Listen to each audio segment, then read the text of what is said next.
poor paralyzed girl only had $3 for her birthday cake, until a single dad walked over and, the bell above the bakery door rang softly as it always did, a tired sound that barely cut through the hum of the heaters fighting winter. Emma Carter waited until it faded before speaking. "Oh, I know it's probably stupid," she said, voice barely louder than the snow tapping the glass. "But how much is that one?" The clerk followed her gaze. The smallest cake. 6 inches wide. White frosting. One pale pink sugar rose sagging at the edge like it had given up trying to be beautiful. "$4?" the clerk said gently. Emma nodded. She had already known. She had counted her money 8 times before coming in. She looked down at the crumpled bills in her lap. 2 ones. One wrinkled dollar coin she'd found under her mattress that morning and nearly cried over. $3. That was it. Her entire birthday. "I only have 3, Emma said quietly, holding the money out anyway, like maybe the universe would feel embarrassed enough to fix itself if she asked politely. The clerk didn't move to take it. Instead, she inhaled through her nose and looked away for half a second, the universal gesture of someone trying not to let sadness show on their face. "I'm really sorry," she said. "I can't." "It's okay," Emma said quickly. Too quickly. "I figured. I just thought I'd ask." She pulled the money back into her lap and turned her wheelchair slightly toward the door. Behind her, the cake display glowed warmly. Soft lights. Frosting smooth and perfect. Celebrations waiting for people who had someone to celebrate them. Outside, snow fell in heavy, quiet flakes, thick enough to muffle the city into something almost peaceful. Emma paused near the door. 22. She wasn't crying. She hadn't cried in public in over a year. Crying made people uncomfortable. It made them kind in the wrong way. Pity heavy. Careful. Distant. So instead she did what she always did. She swallowed. She smiled, small, polite, invisible. And she reached for the door handle. That was when it opened. Cold air rushed in first.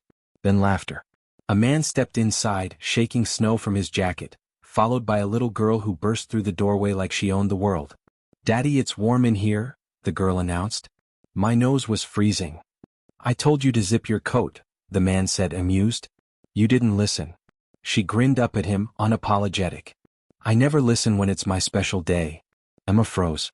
Special day. The words landed harder than they should have. The man laughed. "Fair enough. Student of the week gets special privileges." The girl gasped dramatically. "Does that mean I get extra frosting?" "I think that's implied." They moved toward the counter. Emma told herself to keep going. Just open the door. Go home. Eat the canned soup she'd saved. Light the dollar store candle she'd bought last week and pretend it meant something. She didn't move. The girl noticed her first. Not the wheelchair. Her face. She tilted her head, studying Emma with the unapologetic curiosity of someone who hadn't yet learned to look away from sadness. "Hi," the girl said. Emma startled. "Oh, hi." The girl took a few steps closer. "Are you okay?" Emma hesitated. That question was dangerous. "Yes," she said finally. "I'm fine." The girl frowned. That wasn't a dramatic frown. It was thoughtful. Analytical.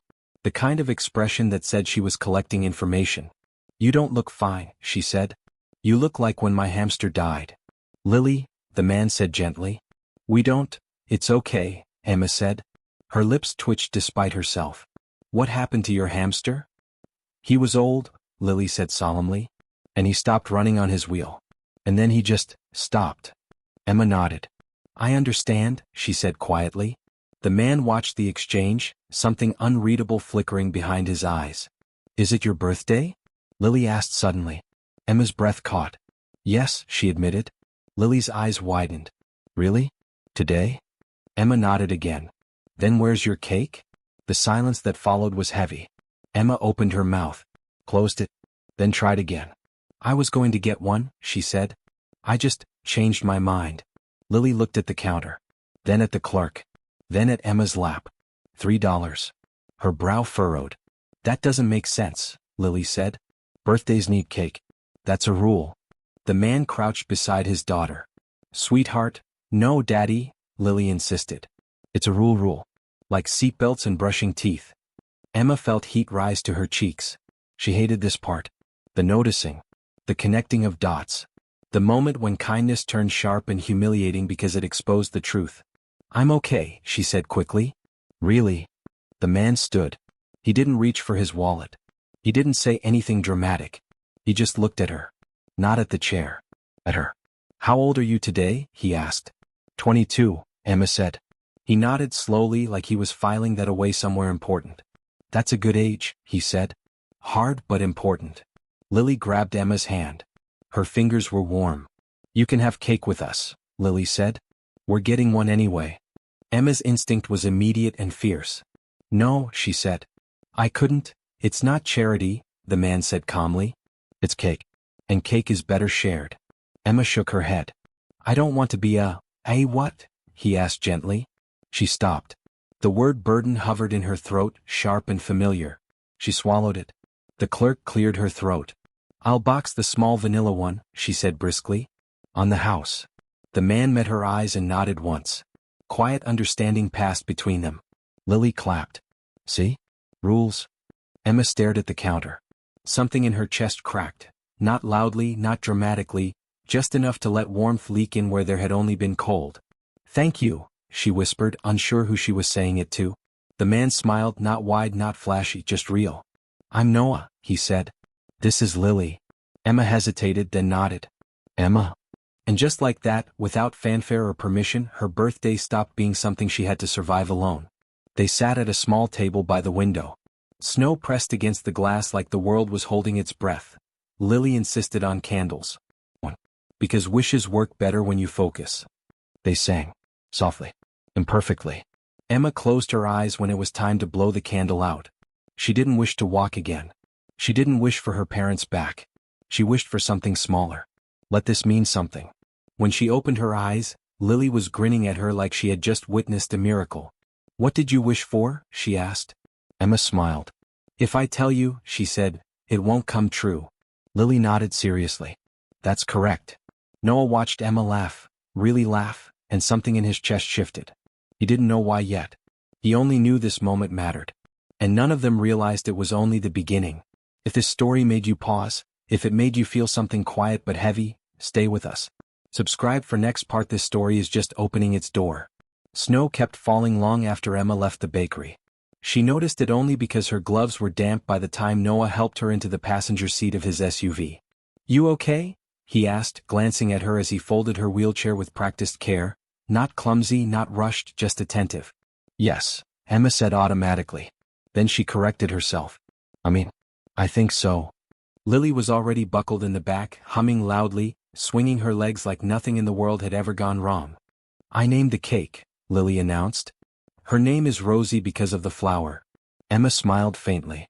That's a good name. Everything good deserves a name, Lily said matter-of-factly. That way it knows you care. Noah met Emma's eyes in the rearview mirror. Kids say things like that all the time, he told himself. But something about it stuck. The drive was quiet at first. The kind of quiet that feels polite, not awkward. Streetlights blurred into soft halos through the snow. The heater hummed. The world outside felt far away. So, Noah said eventually, birthday plans? Emma hesitated. No, she said honestly. I was going home. Alone? Yes. Lily leaned forward between the seats. That's sad. Emma chuckled weakly. It's okay. Lily shook her head. It's not. But we can fix it. Noah smiled despite himself. Sweetheart, it's a rule, Lily interrupted. Birthdays need people. Emma felt the familiar tightening in her chest. The instinct to retreat. I don't want to intrude, she said quietly. Noah didn't respond immediately. He turned onto a quieter street, tires crunching over snow. You're not intruding, he said finally. You're welcome. If you want to come over. Just for cake. Emma stared out the window. She hadn't been inside someone else's home socially in almost 2 years. Doctors' offices didn't count.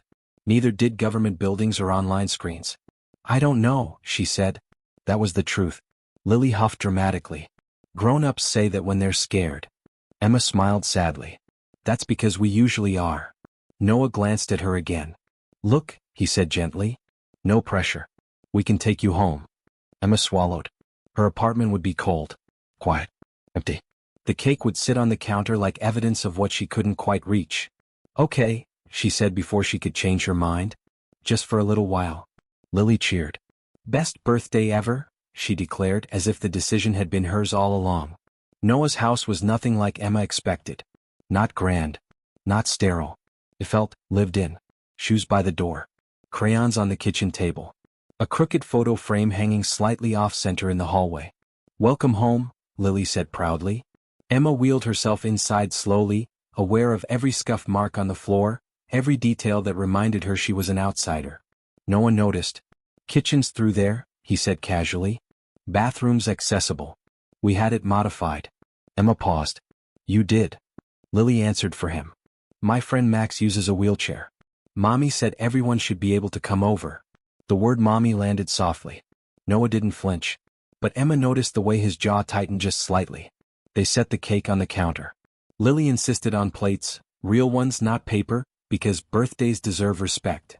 Emma laughed again, surprised by how easily it came. "You're very serious about rules," she said. Lily nodded. "Rules keep things fair." Noah cut the cake. "Vanilla," Emma murmured. "My favorite." "Good choice," he said. "Chocolate's overrated." "That's a controversial opinion," Emma said.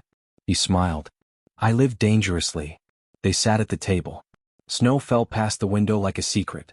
Lily sang Happy Birthday louder than necessary, clapping on the wrong beats. Emma closed her eyes again when the candle flickered. This time she wished for something even smaller. "Please don't let this hurt when it ends." "So," Noah said after a few bites. "What do you do, Emma?" The question made her pause. She'd learned to dread it.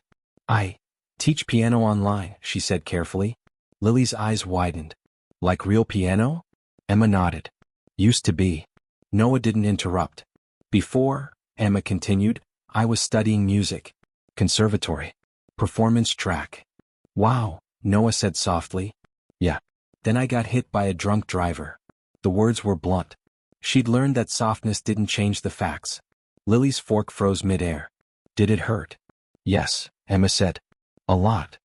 Noah set his fork down. "You don't have to, it's okay," Emma said.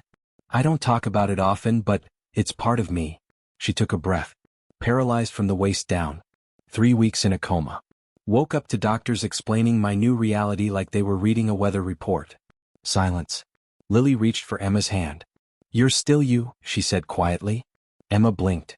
"That's what my grandma used to say." Noah looked up. "Grandma?" "She raised me," Emma said. "My parents died when I was 12. Car accident." Noah's breath hitched. "I'm sorry." Emma nodded. "She was everything. Then she got sick after my accident. Cancer. Fast." She shrugged, but her hands trembled. "Guess I used up my luck early." Noah leaned back slightly. "My wife died 4 years ago," he said. "Brain aneurysm. No warning." Lily looked down. "Mommy went to heaven," she said softly. Emma felt something shift. Not pity. Recognition. "I'm sorry," Emma said. Noah nodded. "You learn to function. Not heal. Just function." They sat with that. The house felt quieter. Then Lily stood abruptly. "Come see," she said. "Daddy has a piano." Emma froze. It's old," Lily continued.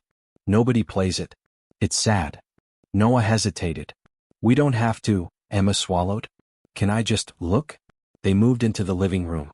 The piano stood in the corner, dusted but untouched. A grand. Emma wheeled closer slowly. Her fingers hovered above the keys. "What if I can't?" she whispered. Noah didn't answer. He didn't need to. She pressed a key. Then another. The sound filled the room, imperfect but alive. Her hands remembered. Music poured out, tentative at first, then surer. A melody her grandmother used to hum. Lily sat cross-legged on the floor, eyes wide. Noah stood frozen. The house breathed again. When Emma stopped, tears streamed down her face. "I thought it was gone," she whispered. Noah cleared his throat. "It's not." Lily clapped. "You made the house happy." Emma laughed through tears. For the first time in years she felt whole. Later, as Noah drove her home, Lily asleep in the back seat, the silence felt different. Full. "Thank you," Noah said quietly. "For tonight." Emma nodded. "Thank you for seeing me." He parked in front of her building. Neither moved. "Would you like to come back sometime?" he asked carefully. "To play?" Lily would love lessons. Emma's heart raced. "Yes," she said. "I would." As she wheeled toward her door, she felt something unfamiliar. Anticipation. Inside, the apartment was still small. Still cold. But it wasn't empty anymore. If you felt the music in this chapter, if something here stayed with you, don't leave yet. Subscribe now. Next part is where the past catches up, and everything changes. 3 days passed before Noah called. Emma knew because she counted them. She told herself she wasn't waiting, that she wasn't checking her phone every time it buzzed, that the tightness in her chest had nothing to do with the sound of tires outside her window or the imagined echo of a child's laugh. She told herself a lot of things. On the third evening, while she was reheating soup she didn't want, her phone rang. Unknown number. She almost didn't answer. Hello? Emma. It's Noah. Her breath caught despite herself. Hi. There was a pause. Not awkward. Careful. I hope this isn't strange, he said. Lily's been asking about you every 5 minutes. She made a schedule. A schedule? Emma smiled. Yes. Apparently you're supposed to come over on Wednesdays and Saturdays. She wrote it in marker. Emma laughed softly. She's very organized. She gets that from her mother. His voice softened. I wanted to ask, would you be willing to give her lessons? Real ones. I'd pay you. Emma's first instinct was to say no. Reflex. Protection. I'm not sure, she said. I don't want to disappoint her. She already thinks you're magic, Noah said gently. I don't think that's changing. Emma closed her eyes. Okay, she said finally. We can try. The relief in his voice was immediate. Thank you. After the call ended, Emma sat in silence. Try. She hadn't let herself try in a long time. The first lesson felt intimate. Not romantic. Something deeper.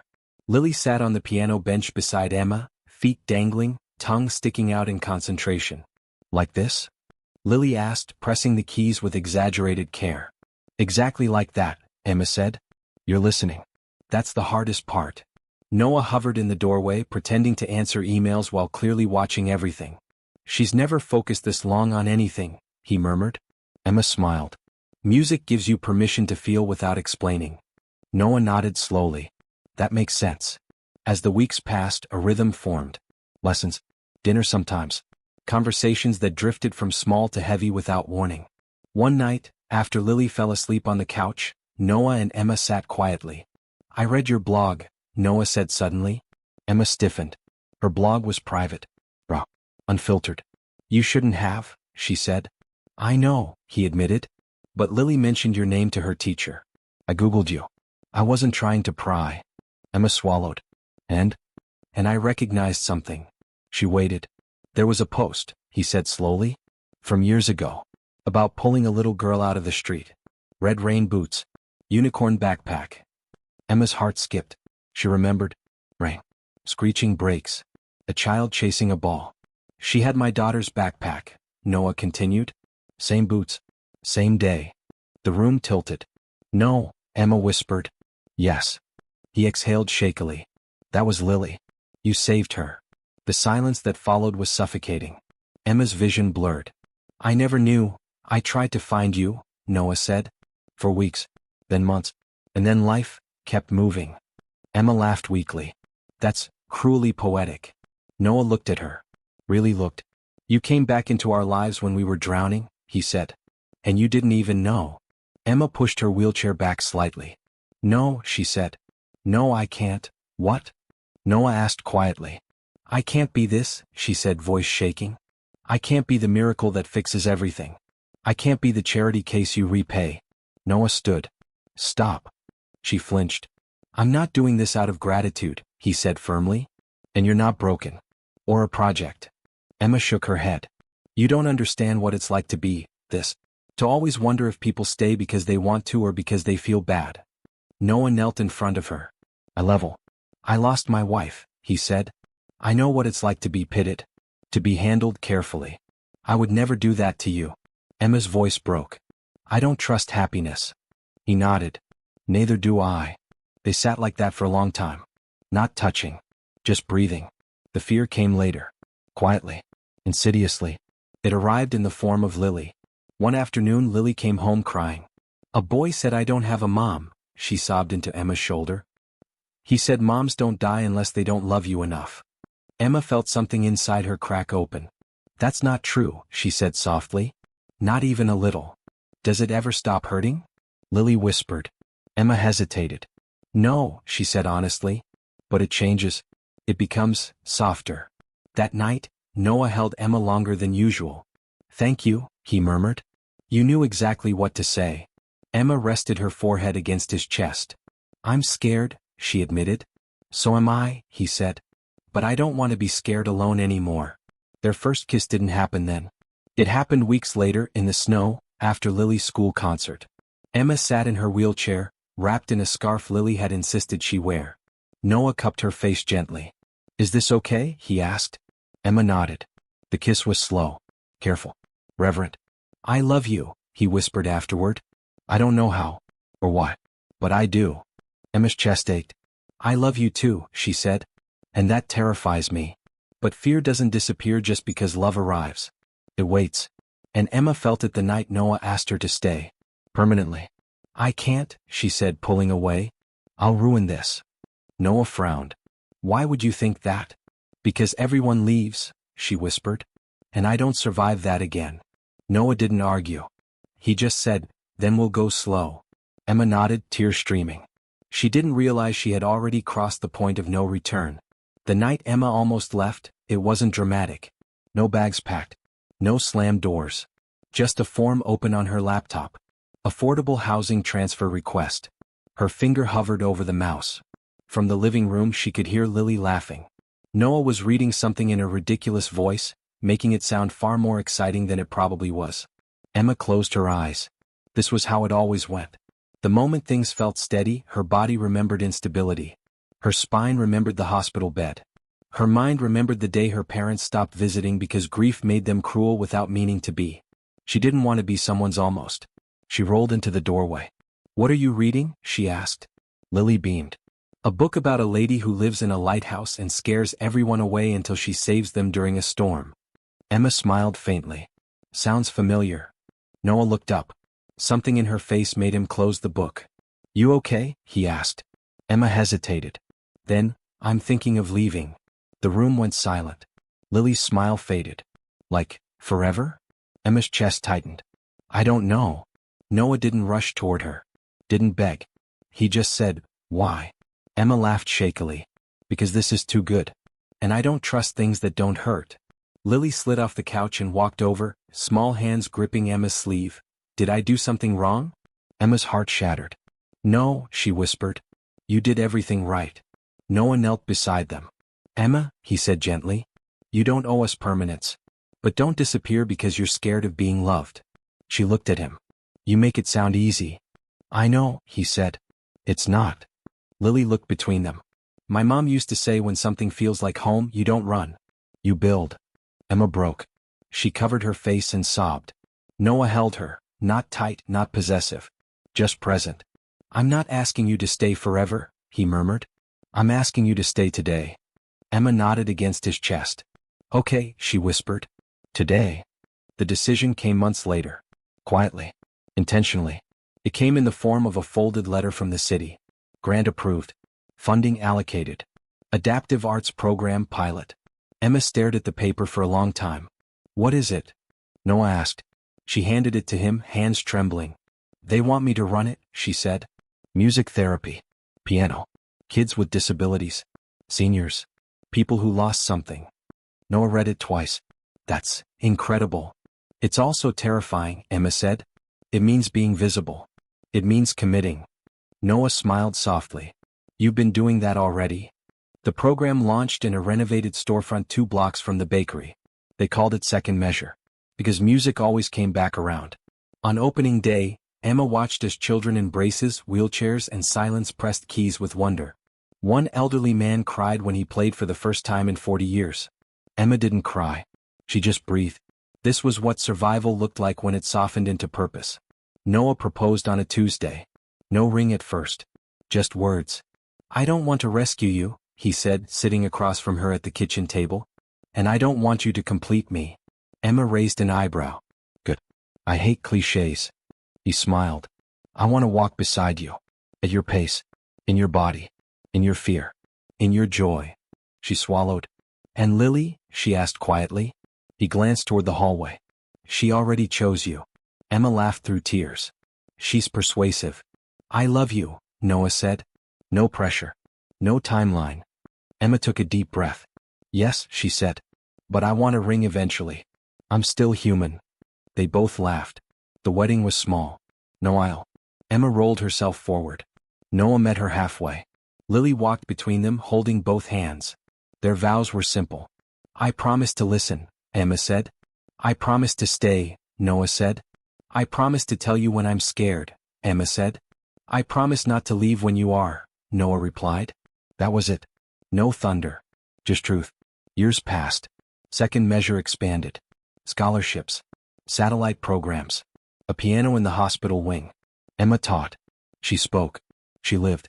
One afternoon, a young girl approached her after class. I only had $3 once, the girl said shyly. For my birthday.